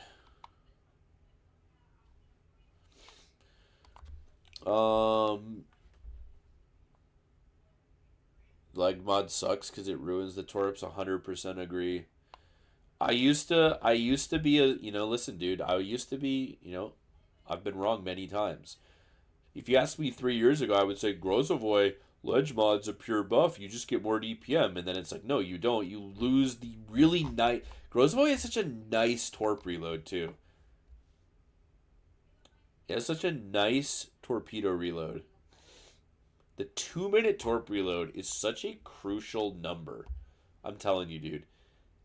Going from 2.5 minute torp reload to 2 minute torp reload is like the most, because so many events in this game happen in 2 minute intervals, right? A full smoke use is 2 minutes in Grozavoy. A radar cooldown is 2 minutes. A hydro cooldown is 2 minutes, right? As soon as you have 2 minutes of torp reload, like you get in a lot of situations where with 2.5 minutes you don't have torps when you need them, and with 2 minutes you've got them all the time, kind of a deal. But anyway, DPM wise, Savoy. Keep in mind, by the way, there are actually people out there in the year of our Lord 2025 who say, "Why would I play Alvaro de Bazan when I could play Grozavoy?" I just want you guys to keep that in mind. Yeah, Grozavoy DPM is like unnecessarily bad.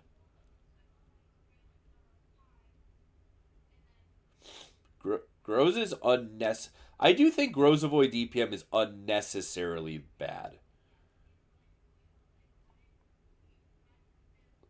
I guess I've never. It's been a while since I've thought about Grozavoy. Why is it so bad? I mean, I get that it has good shell arc, so we can't give it daring DPM and good shell velocity. But like, it's got decent torps, decent smoke, decent HP, a decent heal. The problem is you get one less consumable of everything, right? That's kind of like the main issue. So we're giving Grows a zero point 0.5 second better reload, which is about what, 12% DPM.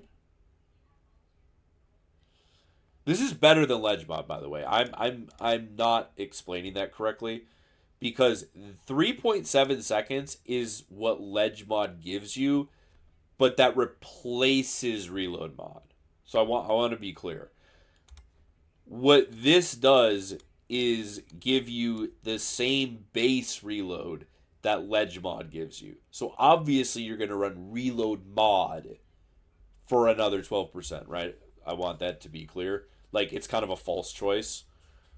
Um but then that would all of it, but okay, so I hate Grows ledge mod. But given that we're going to buff the DPM by,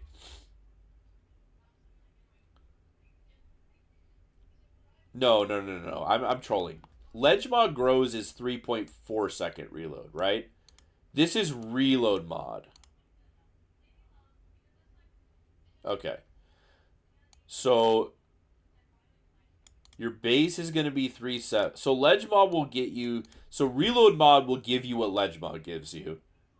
I just can't think right now. Reload mod on new grows will give you what current ledge mod reload gives you. And then future ledge mod grows will give you like what, a 3.1 second reload? 3.1 second reload? I still don't think it's really worth it because again, the 2 minute reload I think is like the most crucial threshold to hit on torps. Super super crucial. I mean, obviously, like even better. Like again, I'm gonna suck Regolo's dick. I'm gonna suck Alvaro's dick anytime I've got a chance. I'm putting their dicks in my mouth. Let's be real. But like having a 90-second torp reload is so fucking wicked because you catch people without hydro. But so Gro's DPM is gonna go up by 12%. So it's going to go up by about 18,000. We're going to be in the low 170s. So we're going to be right here. So we will at least have Alvaro DPM. Ah, dude, I swear I didn't realize Gro's deep. This is like a red pill moment for me.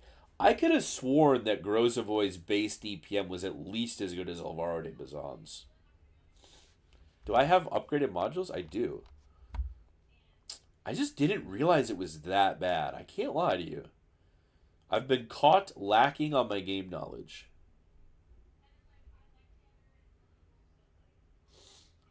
Full gunboat with ledge mod and fearless brawler is 237 and 12 fires a minute. I mean, like, that's... Yeah, but, like, okay, so I'm not saying that's bad. But, like, Alvaro de Bazan...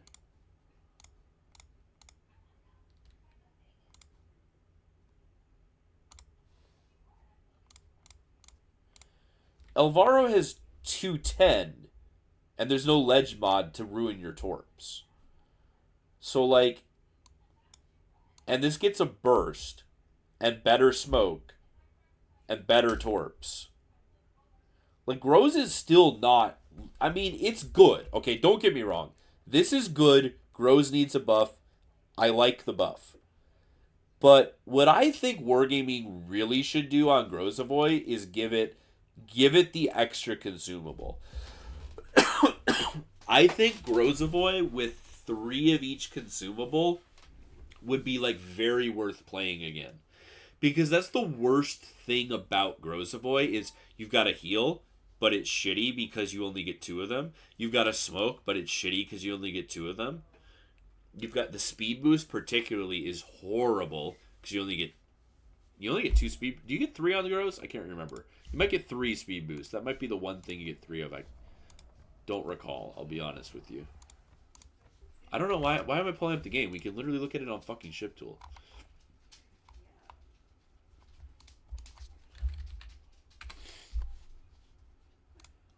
Yeah, it is too. It's just so ass, bro. I think that's the buff, personally, I would give it, is give it an extra of each consumable and don't touch the DPM. Because Groz has never really been about the DPM. Groz, the whole point of Groz is it's daring for bads. That's the entire point of Groz.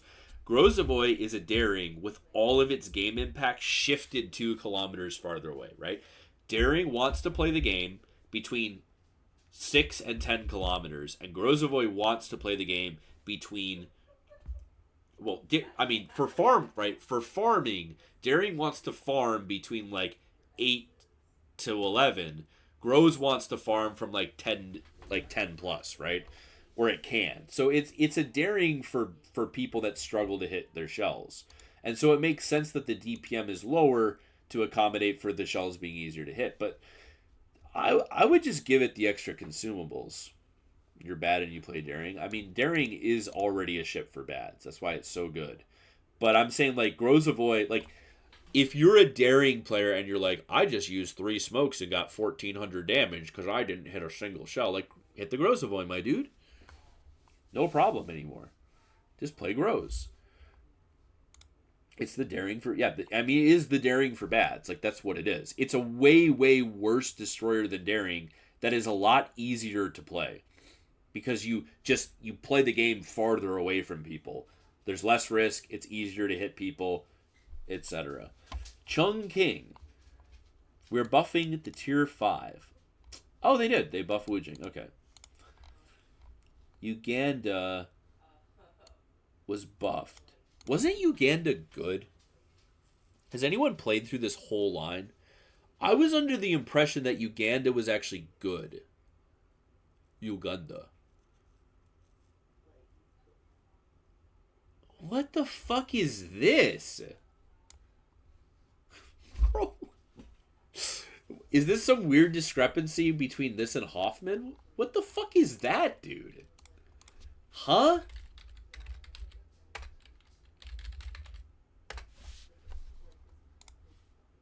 No. They both have 800. Okay, so we're making are okay, so we're making it as fast as Hoffman, but we're making it 10 meters clumsier.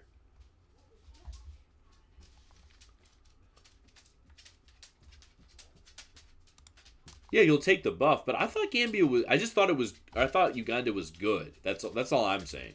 It's I just was under the impression it was one of the good boats in that line.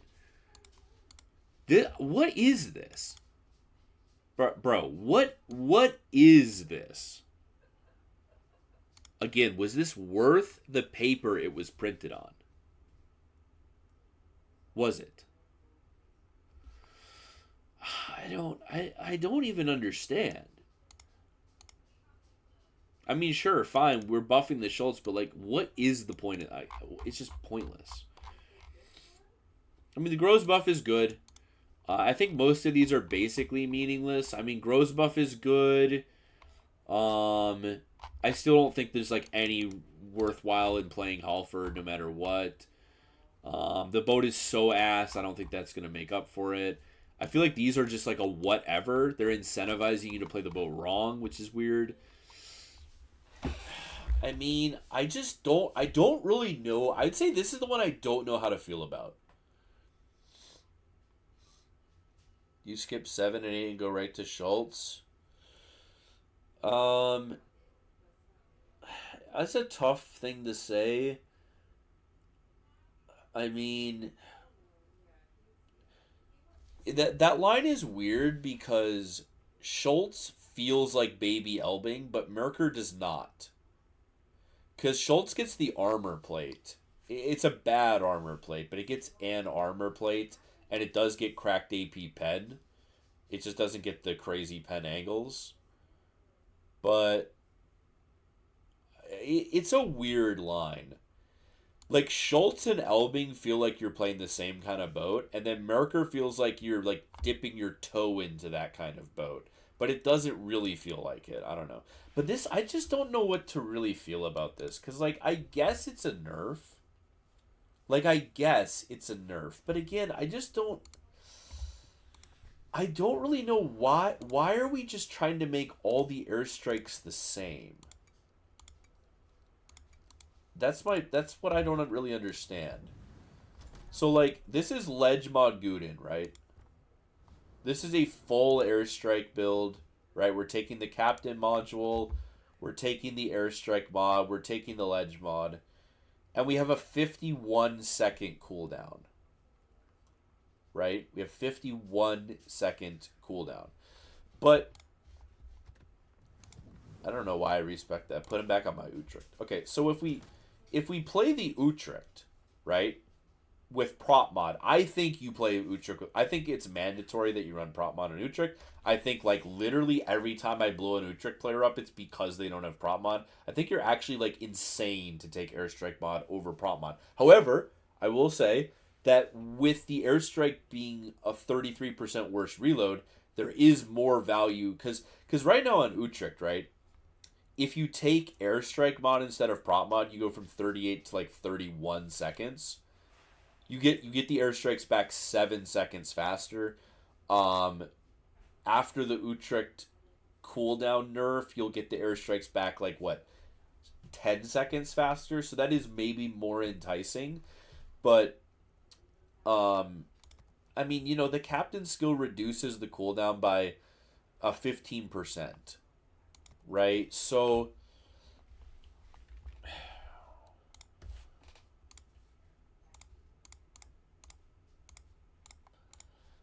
you have this is my point. You have the exact same cooldown as Ledgemog Guden. Ledgemog Golden Lion has the exact same cooldown as Prop Mod Utrecht after this change. So I guess my question is just why?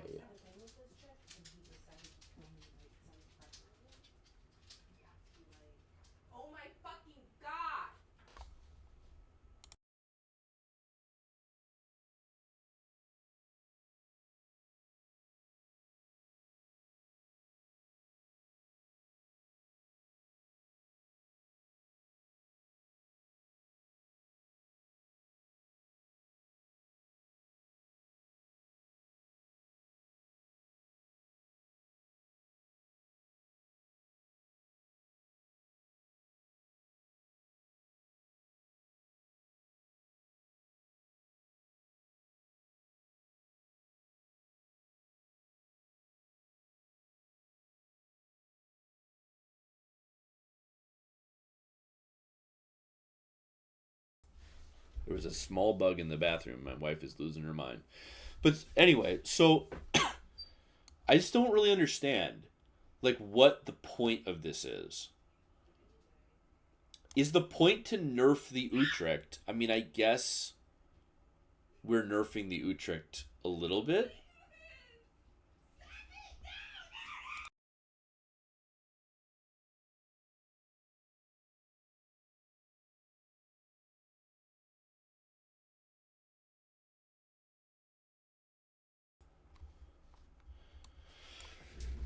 Bro, women would not make it 48 hours without men. Holy shit. Crazy. Anyway, um, I don't really get it. Utrecht is like crazy oppressive because the guns, like most of why the boat is insane is the guns. It's like 2/3 the guns and 1/3 the airstrikes. So I just don't really. I mean, like, yes, I would say it's overall a nerf. Because you're a bit more likely to grief people's DC to get permafires with the faster reload. But then we're making the bomb fire chance like a lot higher.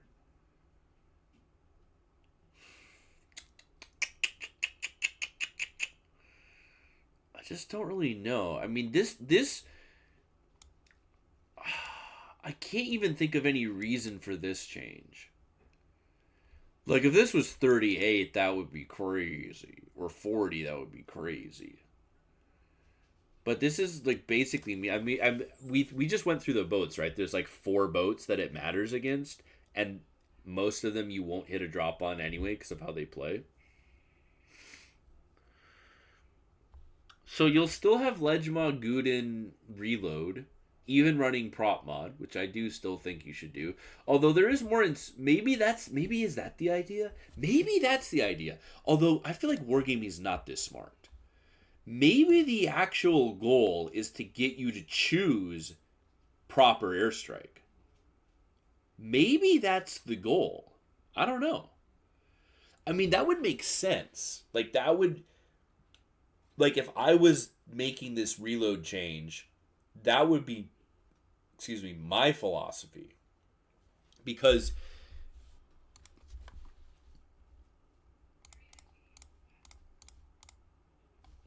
you almost get, right? If you run prop mod, you have a 38.3 second reload.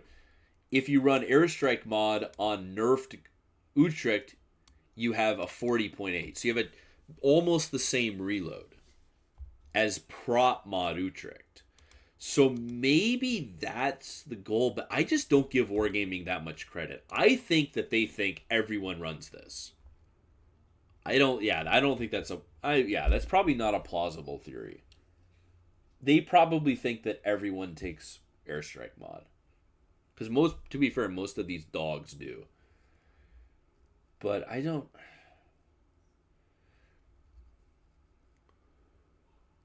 Will the Dutch legendary captain ever? Yeah, he'll probably come. I mean, he came out after Lisboa, right? He came out 3 months after Lisboa. I mean, I would expect him back in like 3 to 6 months for Cole, probably something like that.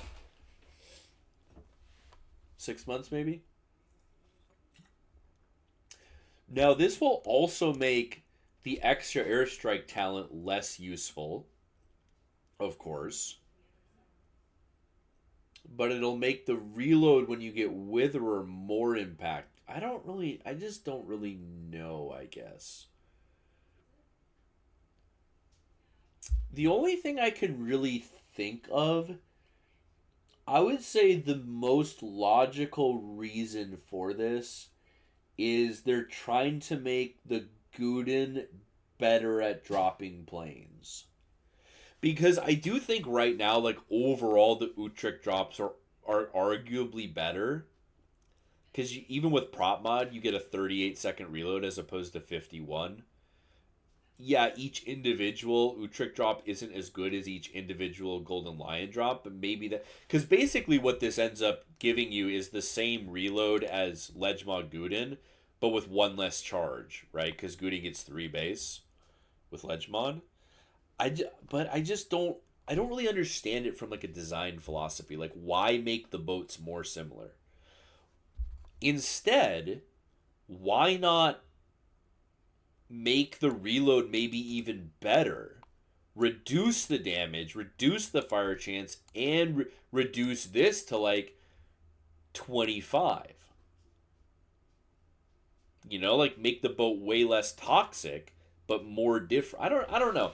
I personally feel like it would have made more sense to make the airdrops more like Trump than Golden Lion, but I don't know. Because now each individual airstrike is like way worse, but maybe this is like a humping thing. Maybe this is like the CV idea of this is a buff if you're getting randomly one dropped, but it's a big nerf if you're spamming, right? Like if you've got a Conqueror and you're just like 10-5 from that Conqueror, then this will let you fuck him less. But like if you're that random Des Moines on the rock and you get dropped once, this will be worse for you. So I don't really know. You'll be Yeah, I mean you'll get less permafire duration maybe because like let's say you drop a battleship. Let's say you have two airdrops ready and you drop a BB, you get a fire, and then you wait 20 seconds and you drop him and you get a permafire. By the time you get your next airdrop back, he'll almost have the DCP back maybe? Maybe that's the theory. I don't really know. I just think it's weird that we're making them like the same. I don't really understand the point of that. But whatever. Whatever. I like the grows change. I think this makes sense. Fuck super ships, but I think that makes sense. This is incredibly perplexing because the boat performs on every region above average. And like anecdotally, it's just a crazy good ship, and especially in ranked. This just doesn't make a lot of sense because that's not a problem, and that's not a problem. That's a disaster. That's whatever. So whatever, disaster, whatever, weird, logical but unfortunate, weird. I'm just going to say these are weird changes. If Utrecht is too strong, I think you address the shell velocity first. I think the first thing you do to Utrecht is you make the shell velocity way worse. And you maybe even make the boat's concealment way worse. Maybe the best you can get in Utrecht is like 10-7, 10-8. And it's got more like minnow shell arcs. Maybe not quite. Maybe Des Moines. Maybe we give it like we lower the shell. Like that's what when I play Utrecht, I feel like the crazy part of Utrecht is that I'm ledge mod Des Moines DPM with Henry shell velocity and I can hit the whole map. Or like I've said many times in Utrecht, I think the range should be like low 15s. Because if you don't want to touch the characteristics of the guns, I think you've got to lower the range on Utrecht so people have a choice range or reload. Because I just find it crazy that you have like more base range than a lot of heavy cruisers with rail guns, with 32 mil HE pen, with almost 300k HE DPM. The guns on Utrecht are just like they're just so oppressive. They're so oppressive to fight against. Like there's almost no cruiser that's as aids to be gunboated by than Utrecht. I mean, it's a horrible, miserable experience when a decent player guns you in Utrecht. There's just like nothing you can do unless you're in like Mecklenburg or Colombo. You don't even do damage back to it, or like Stalingrad or so. Like you need railguns, good accuracy, and overmatch, or you do nothing. If you don't have railguns, overmatch, and accuracy, you don't do anything to Utrecht, and it just laser beams you. It's just insanely toxic, but. Yeah, I guess most people are griefed by the airdrop, so I mean, I guess that makes sense, but I just feel like that's a sizable buff to fire starting, no? I mean, that's like almost a 20% buff to fire starting. Yeah, I don't know. I don't know. Well, I mean, as someone who plays Utrecht as an open water gunboat cruiser, and occasionally airdrops people, this is fucking great for me. Value for money, FR25 with discount or Sun Yat? Well, I don't really. I mean, what do they cost? What do they cost? I mean, it's a tier 7, right? It can't be that expensive. 7,800 dubs for FR25. What Sun Yat Sen, like 19,000? But it is a tier 9? Wait. Oh, because I'm stupid yet again. I'm stupid.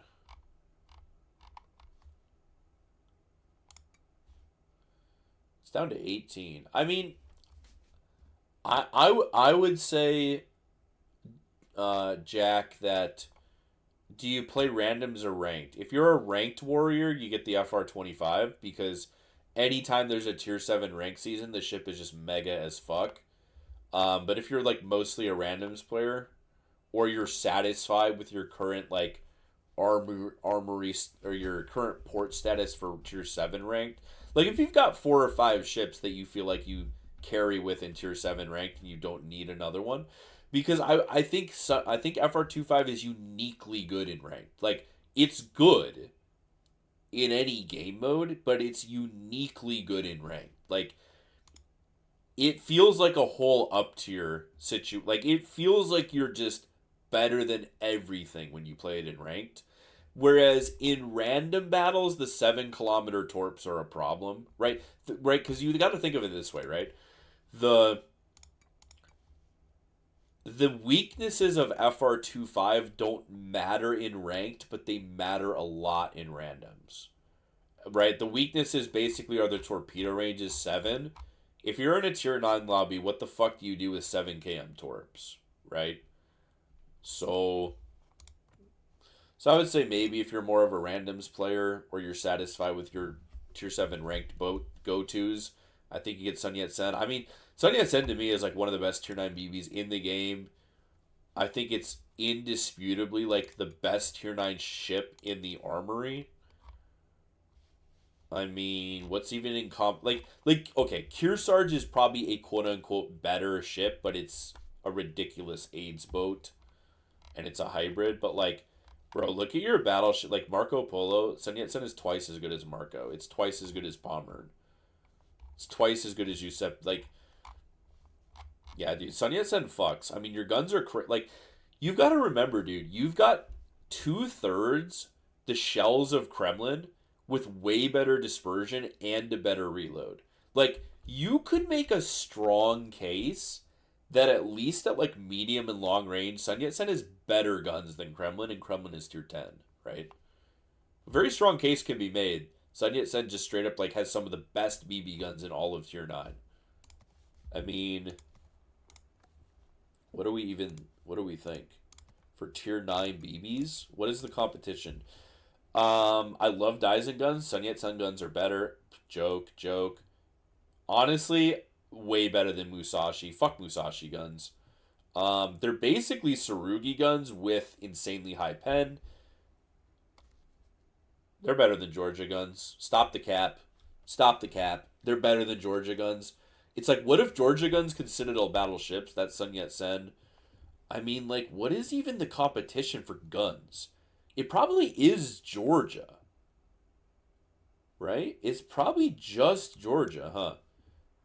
It's probably Sun Yat Sen, Georgia, Musashi. I mean, I think Musashi guns are dog shit. Because you get overmatch on battleships only, but they don't fucking hit the battleships that you shoot at. I despise it. The big thing with Sun Yat Sen is Georgia and Sun Yat Sen and Tsurugi, right? They have 457s. So if they're in a tier 10 lobby, they can click the cruisers for free. But the unique part of Sun Yat Sen is the Kremlin AP pen, right? Like, if you're in a tier 10 lobby in Sun Yat Sen, any BB with a Citadel within 18 is fair game.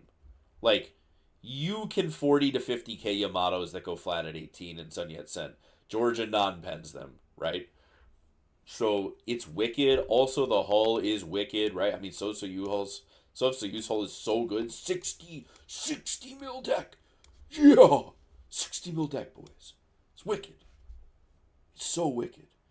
The 60 mil Russian deck is wicked, bro. Georgia might be a little more like quote unquote fun because you zoom around at Mach 10. But Sun Yat-sen is by far the best battleship you can buy. That I will confidently say. You cannot with doubloons buy a better battleship than Sun Yat-sen or Cole for that matter. I mean, if we cared, but for Cole or doubloons, you cannot buy a better battleship in its tier than Sun Yat-sen. Maybe like Collingwood. Collingwood in tier 7 is a strong candidate.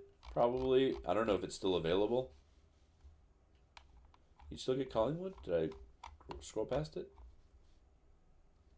Oh, it left the armory. Get fucked, guys. Get fucked.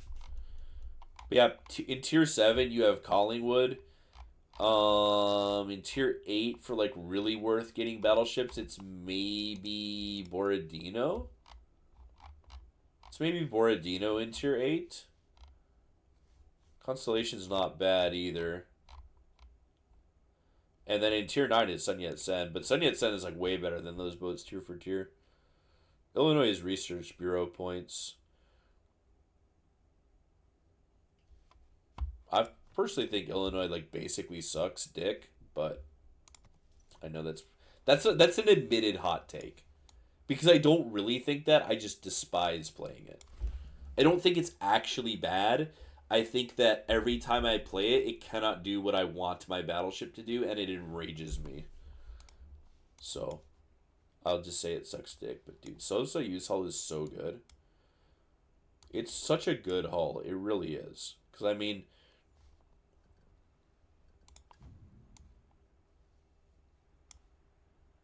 you've got like, what is it, 400 mils of side plating over the Citadel. I mean, it's like Kremlin, like, it's got a big Citadel, right? But, I mean, and also Sun Yat-sen firing angles are wicked. They are wicked.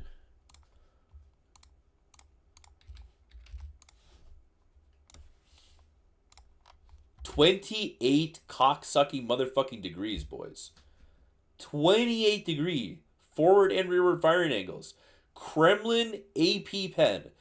Battle cruiser dispersion 1.9 sigma. Railgun shell velocity. 26-second base reload so you can run range mod for free. For free. Bro, this boat is so wicked. Oh my god. Appreciate yet another side tangent. Anytime someone mentions Sun Yat-sen, Collingwood, FR25, or Alvaro de Bazan, all the blood goes to my dick. And I've got to go on a side tangent, buddy. Okay. All right, folks. I'm going to bed. Thanks for hanging out. We'll catch you later. Have a good one.